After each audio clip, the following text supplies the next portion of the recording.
राहुल नाम का लड़का जो एक छोटे से गांव में रहता था, उसके सपने बहुत बड़े थे। वो अपनी जिंदगी में कुछ करना चाहता था, लेकिन उसे समझ नहीं आ रहा था कि कैसे शुरुआत करे। यही सोचते सोचते वो अपना कीमती समय बर्बाद कर देता और फिर खुद को दोष देता। उसका सबसे बड़ा कारण था कि वो अपनी जिंदगी में गैर जरूरी चीजों को बहुत महत्व देता था। तभी एक दिन उसने अपने फोन में एक किताब की समरी देखी, जिसका नाम था फोकस ऑन व्हाट मैटर्स, यानी कि जो चीजें हमारे लिए बहुत जरूरी हैं, हम उन पर कैसे फोकस करके अपनी जिंदगी को बदल सकते हैं। फिर क्या था, उसने उस वीडियो को देखा और उसमें बताए गए सभी जरूरी चीजों को अपनी जिंदगी में अपनाया और कुछ दिनों के बाद ही उसकी जिंदगी पूरी तरह से बदल गई। अगर आप भी अपनी जिंदगी को राहुल की तरह बदलना चाहते हैं तो इस वीडियो को पूरा देखें और हाँ, द इनसाइड रीडर चैनल को सब्सक्राइब करना ना भूलें। इस वीडियो को हमने 25 चैप्टर्स में डिस्कस किया है, तो चलिए शुरू करते हैं इस लाइफ चेंजिंग जर्नी को। चैप्टर 1, मैनेजिंग योर इमोशंस, यानी अपनी भावनाओं को संभालना। हमारी भावनाएं ही हमारे जीवन की दिशा तय करती हैं। जब हम गुस्से, डर, ईर्ष्या या चिंता के अधीन होकर निर्णय लेते हैं तो अक्सर पछताना पड़ता है। लेखक कहते हैं कि भावनाएं बुरी नहीं होती, वे इंसानी स्वभाव का हिस्सा हैं, लेकिन समस्या तब होती है जब हम उन पर काबू नहीं रखते। स्टोइक्स का मानना था कि इंसान की असली ताकत उसकी भावनाओं पर नियंत्रण है। उदाहरण के तौर पर, अगर कोई आपको अपमानित करता है तो आपके पास 2 विकल्प होते हैं, तुरंत गुस्से से प्रतिक्रिया देना या शांत रहकर स्थिति को समझना और सही ढंग से जवाब देना। पहला विकल्प रिश्तों को बिगाड़ सकता है, जबकि दूसरा विकल्प आपको सम्मान दिलाता है। भावनाओं को संभालने का सबसे अच्छा तरीका है रुककर सोचना, यानी तुरंत प्रतिक्रिया मत दो, गहरी सांस लो और खुद से पूछो कि क्या यह मेरे नियंत्रण में है। दृष्टिकोण बदलना, मान लो ट्रैफिक में कोई आपकी गाड़ी काट देता है, गुस्सा करने से क्या फायदा, हो सकता है वो जल्दी में अस्पताल जा रहा हो। दिन भर की घटनाएं लिखना मदद करता है कि किस स्थिति में भावनाएं काबू से बाहर हुई और अगली बार कैसे बेहतर रह सकते हैं। मान लो आपके ऑफिस में बॉस ने सबके सामने आपको डांट दिया, पहला रिएक्शन होगा गुस्सा और शर्मिंदगी, लेकिन अगर आप स्टोइक सोच अपनाते हैं तो समझेंगे कि बॉस का मूड उसके नियंत्रण में है, मेरा काम अपनी गरिमा बनाए रखना है। आप गुस्सा नहीं करेंगे बल्कि सुधार पर ध्यान देंगे। भावनाओं को दबाना जरूरी नहीं, उन्हें समझकर सही दिशा में इस्तेमाल करना ही असली ताकत है। Chapter 2, knowing what you control, यानी जो आपके नियंत्रण में है उसे जानना। स्टोइक फिलोसोफर का सबसे बड़ा सिद्धांत है कंट्रोल द कंट्रोलेबल, यानी हमें केवल उसी पर ध्यान देना चाहिए जो हमारे नियंत्रण में है। आपके नियंत्रण में क्या है? आपके विचार, आपके निर्णय, आपकी मेहनत, आपका रवैया। और आपके नियंत्रण में क्या नहीं है? मौसम, ट्रैफिक, दूसरों का व्यवहार, बीमारी, दुर्घटना जैसी परिस्थितियां। ज्यादातर लोग अपनी ऊर्जा उन चीजों पर बर्बाद करते हैं जो उनके बस में नहीं होती। जैसे बारिश को रोकना हमारे हाथ में नहीं है, लेकिन छाता लेकर जाना हमारे हाथ में है। मान लीजिए आपकी परीक्षा है और अचानक बिजली चली जाती है, जिससे आप रात भर पढ़ नहीं पाते। आप या तो हालात पर गुस्सा करेंगे जो आपके कंट्रोल में नहीं है, या फिर सुबह जल्दी उठकर जितना हो सके तैयारी करेंगे जो आपके कंट्रोल में है। जब हम ये समझ जाते हैं कि क्या हमारे वश में है और क्या नहीं, तब हम शांत रहते हैं। ये जीवन को आसान बनाता है और तनाव कम करता है। अपनी ऊर्जा उसी पर लगाओ जिसे तुम बदल सकते हो, बाकी चीजों को वैसे ही स्वीकार करो।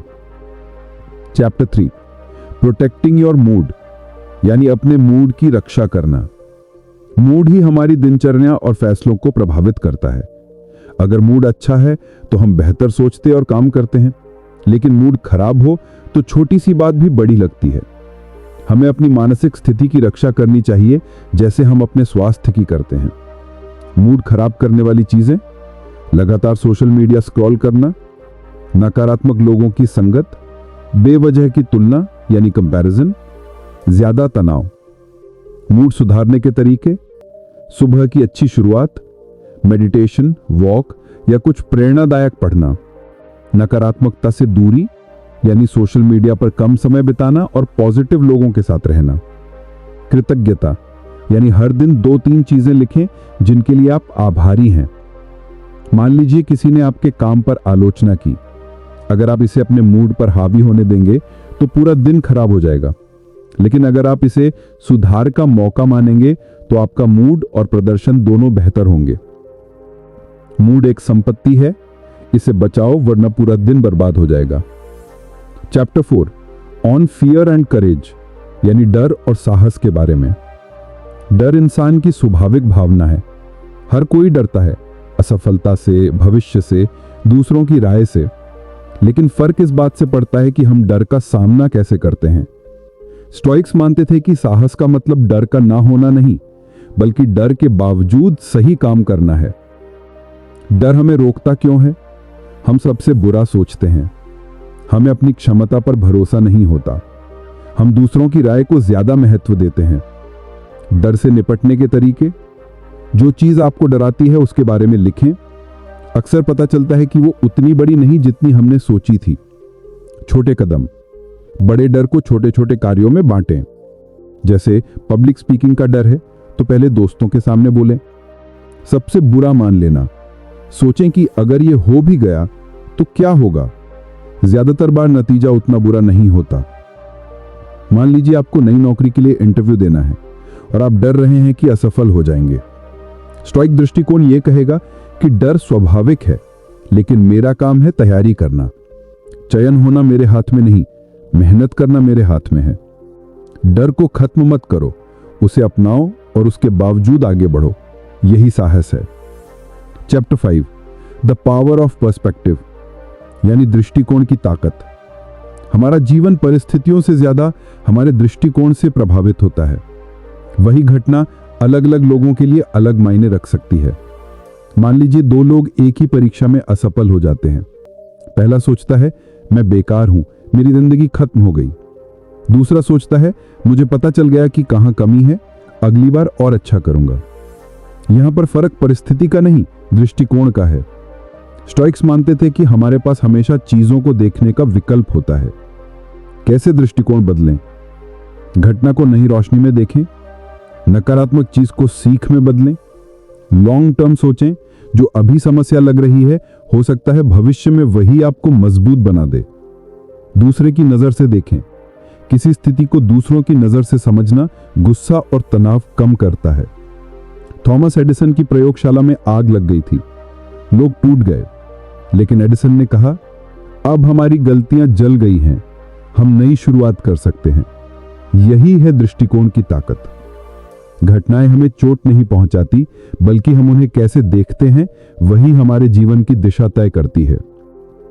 Chapter 6 the value of self discipline, यानी आत्म अनुशासन का महत्व। सफलता की नींव आत्म अनुशासन है। इच्छाएं, आलस और विकर्षण यानी डिस्ट्रैक्शंस हमें भटकाते हैं, लेकिन आत्म अनुशासन हमें सही रास्ते पर टिकाए रखता है। आत्म अनुशासन का मतलब अपनी आदतों को नियंत्रित करना, तत्काल सुख की बजाय दीर्घकालिक लाभ चुनना, सही समय पर सही काम करना। मान लीजिए कोई व्यक्ति सुबह 5 बजे उठकर पढ़ाई करता है, जबकि दूसरा देर तक सोता है। समय के साथ पहला व्यक्ति ज्ञान और सफलता में आगे बढ़ेगा। स्टोइक्स कहते हैं कि इच्छाओं पर काबू ही असली स्वतंत्रता है। अगर हम खाने पीने, सोने या मोबाइल चलाने के गुलाम हैं, तो हम कभी बड़ा काम नहीं कर सकते। आत्मानुशासन बनाने के तरीके, छोटी शुरुआत करें, एक साथ सब कुछ बदलने की बजाय छोटी आदतें सुधारें। स्पष्ट लक्ष्य रखें, क्यों आप ये कर रहे हैं ये जानना जरूरी है। आत्मनियंत्रण का अभ्यास, भूख लगने पर तुरंत न खाकर 10 मिनट इंतजार करना भी अभ्यास है। अनुशासन हमें वही दिलाता है जो इच्छाएं केवल सपना दिखाती हैं।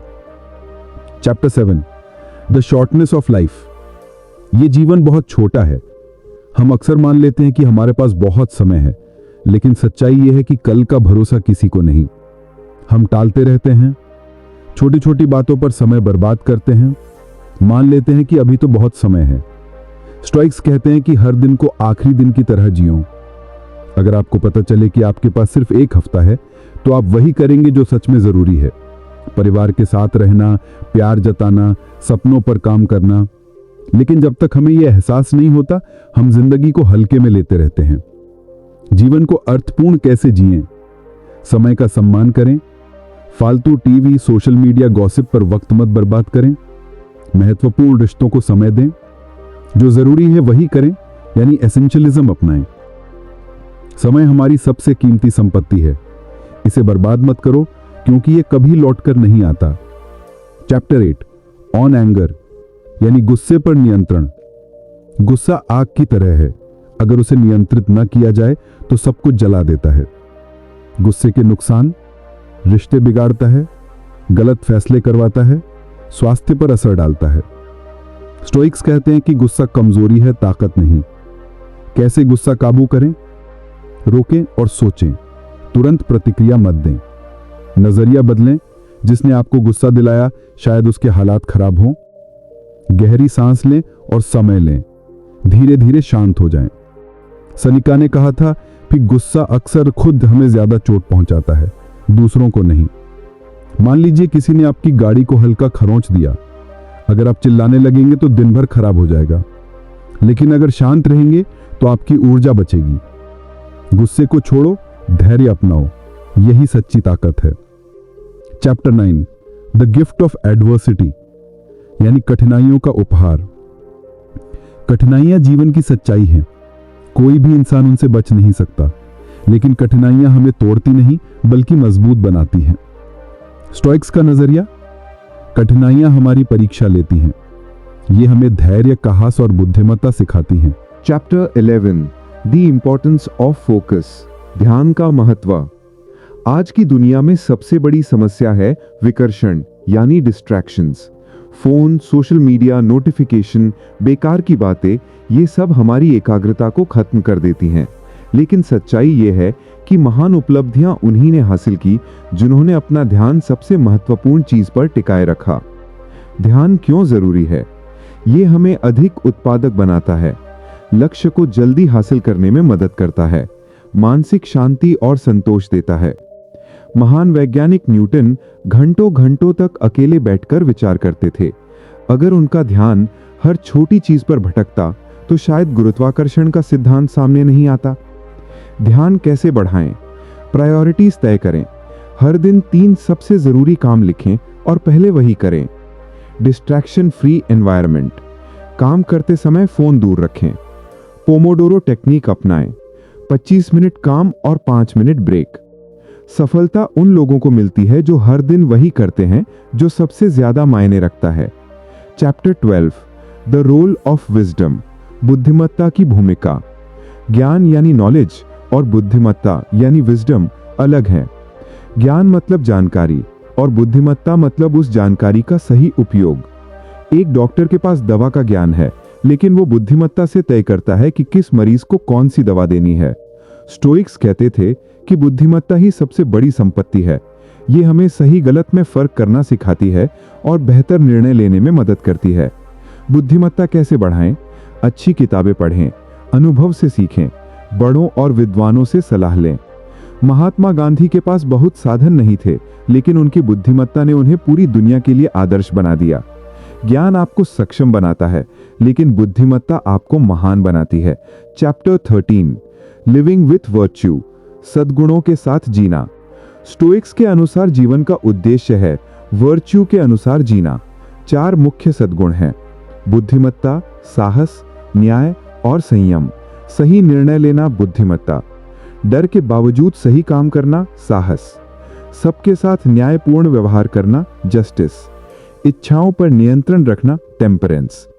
अगर आपके पास मौका है कि आप किसी का फायदा उठा सकते हैं, लेकिन आप ईमानदारी चुनते हैं, तो यही वर्च्यू है। सद्गुणों का पालन क्यों जरूरी है? ये जीवन को अर्थपूर्ण बनाता है। इससे आत्मसम्मान और शांति मिलती है, समाज में भरोसा और सम्मान मिलता है। पैसा और प्रसिद्धि अस्थायी है, लेकिन चरित्र और सद्गुण हमेशा आपके साथ रहते हैं। चैप्टर 15 कंट्रोलिंग डिजायर्स, इच्छाओं पर नियंत्रण। इच्छाएं कभी खत्म नहीं होती। अगर हम उन्हें पूरा करते जाएं तो वे और बढ़ती जाती हैं। यही कारण है कि कई लोग अमीर होने के बाद भी संतुष्ट नहीं रहते।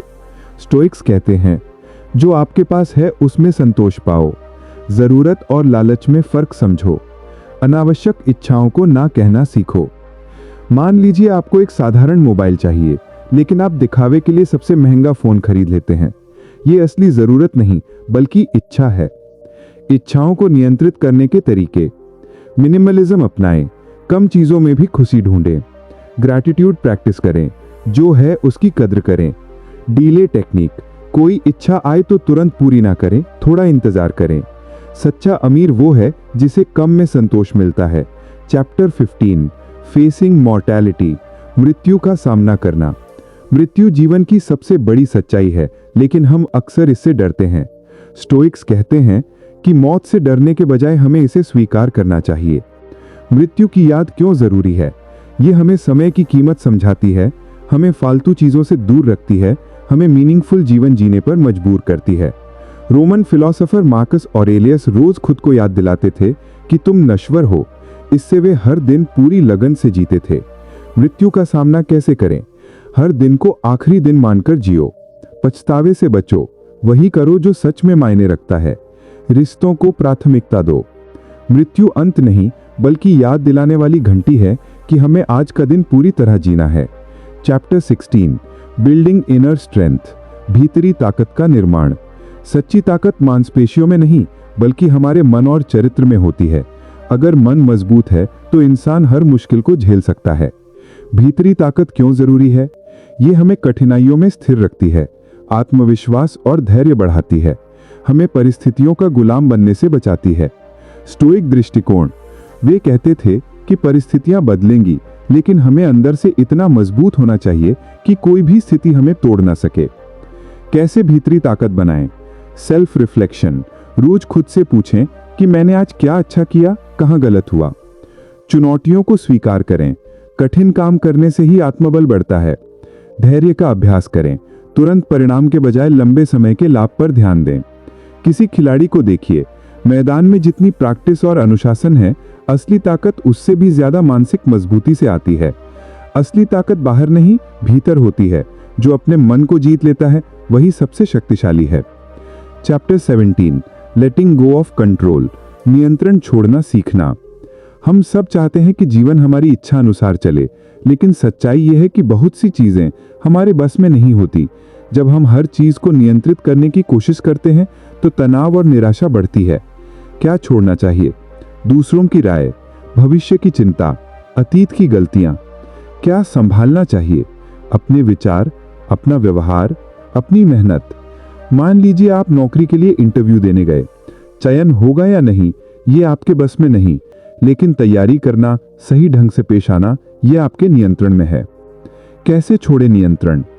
एक्सेप्ट करें, जो आपके हाथ में नहीं है उसे बदलने की कोशिश ना करें। फेथ रखें, मेहनत करो और परिणाम को नियति पर छोड़ दो। डिटैच होना सीखो, चीजों से भावनात्मक लगाव कम करो। सच्ची आजादी तब मिलती है जब हम उन चीजों को छोड़ देते हैं जिन्हें हम बदल नहीं सकते। Chapter 18, the power of patience, धैर्य की ताकत। आज की दुनिया में हर कोई जल्दी चाहता है, जल्दी पैसा, जल्दी सफलता, जल्दी परिणाम, लेकिन महान उपलब्धियां समय लेती हैं। धैर्य क्यों जरूरी है? यह हमें लगातार प्रयास करने की ताकत देता है, हमें गलत फैसले लेने से बचाता है, रिश्तों और करियर दोनों को स्थिर रखता है। किसान बीज बोता है और धैर्य से इंतजार करता है। अगर वो रोज बीज खोदकर देखेगा कि पौधा निकला या नहीं, तो फसल कभी नहीं उगेगी। धैर्य कैसे विकसित करें? लॉन्ग टर्म सोचें, समझें कि अच्छे काम में समय लगता है। स्लो डाउन करें, हर चीज जल्दी जल्दी ना करें। फेलियर्स को सीख माने, असफलता धैर्य का अभ्यास कराती है। सफलता तुरंत नहीं आती, उसे धैर्य और निरंतरता से अर्जित करना पड़ता है।